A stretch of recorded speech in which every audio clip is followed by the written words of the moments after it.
बिहार सरकार की नौकरी कर रहे कर्मचारियों के लिए बड़ी खुशखबरी है, या फिर वैसे लोग जो बिहार सरकार में नौकरी करेंगे उन्हें एक अच्छी जानकारी मिलने वाली है। केंद्र की तर्ज पर बिहार सरकार भी अब नेशनल पेंशन स्कीम के तहत मृतक कर्मचारी के आश्रित को पुरानी पारिवारिक पेंशन योजना का लाभ दे सकती है। इसकी नियमावली बनाने के लिए वित्त विभाग के सचिव संसाधन की अध्यक्षता में एक कमेटी गठित की गई है। सूत्रों की माने तो कमेटी अपनी रिपोर्ट जून अंत तक राज्य सरकार को सौंपेगी। नए बदलाव के तहत मृतक कर्मचारियों के आश्रित को उनके आखिरी वेतन भुगतान की 50% राशि पेंशन के तौर पर दी जा सकती है। हालांकि इसका लाभ नए नियुक्ति होने वाले कर्मचारियों को मिलेगा। इसके लिए कर्मचारियों को पहले ही ऑप्शन चुनना होगा। वैसे भविष्य में एनपीएस के तहत आने वाले पुराने कर्मचारियों के आश्रितों को भी यह लाभ दिया जा सकता है, क्योंकि केंद्र ने नए और पुराने सभी कर्मियों को यह फायदा दिया है।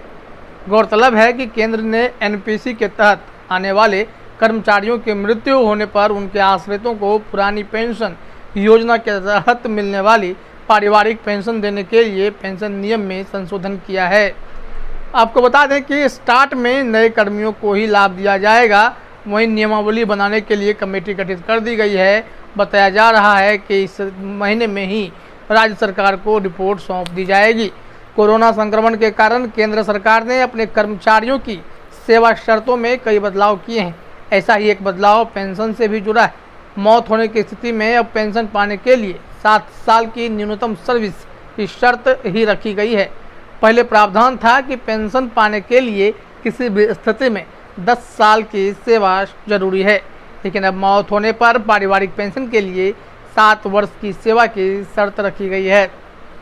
ऐसे में उनके परिजनों को आखिरी पेमेंट का 50% पेंशन के तौर पर दी जाएगी। कार्मिक मंत्रालय ने हाल ही में इस आशय का आदेश भी जारी किया है।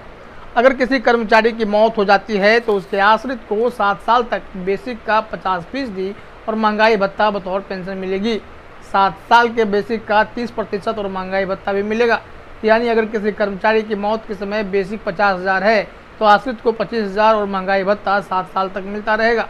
7 साल के बाद बेसिक का 30% यानी 15,000 और महंगाई भत्ता पेंशन के रूप में मिलनी शुरू हो जाएगी। पारिवारिक पेंशन के लिए अब 7 साल की ही सेवा जरूरी है। केंद्र ने 2004 में एनपीएस लागू किया था। 2005 में बिहार सरकार ने भी अपने कर्मचारियों के लिए एनपीएस शुरू किया। प्रदेश में 1.95 लाख कर्मचारी एनपीएस के दायरे में आते हैं। दोनों में फ़र्क में हम इस रूप में समझ सकते हैं कि पुरानी पेंशन के लिए कर्मचारी की सैलरी से कोई कटौती नहीं होती थी। वहीं एनपीएस में सैलरी से 10% की कटौती की जाती है। इसमें 14% हिस्सा सरकार भी देती है।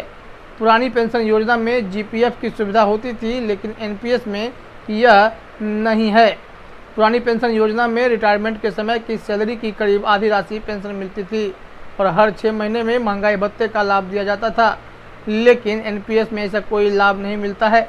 एनपीएस में कर्मियों को रिटायरमेंट के समय कुल जमा राशि का 60% एक मुश्त दे दिया जाएगा। शेष 40% को शेयर बाजार में निवेश कर उसके आधार पर पेंशन तय हो पाएगी।